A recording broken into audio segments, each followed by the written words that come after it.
శరీరంలోనే ఉన్నారు. శరీరంలో ఉన్న మనం ఎలాగా శోధన జయించాలో మాదిరి చూపించారు. కానీ మనం అనేక సార్లుగా పడిపోతున్నాం, తప్పిపోతున్నాం. అయినను దయచేసి ఎవరు కూడా బెంగ పెట్టుకోవద్దు, భయపడవద్దు, అధైర్యపడవద్దు. దయగల దేవుని దగ్గరికి హృదయపూర్వకంగా పశ్చాత్తాపంతో వచ్చి నమస్కరించండి.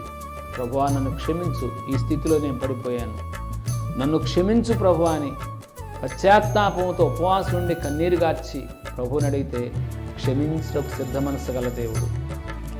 ఈవేళ పరిశుద్ధాత్మ దేవుడు మన జీవితంతో మాట్లాడుతున్న సత్యమేమంటే, నీవు ఎలాంటి కఠినమైన పరిస్థితుల్లో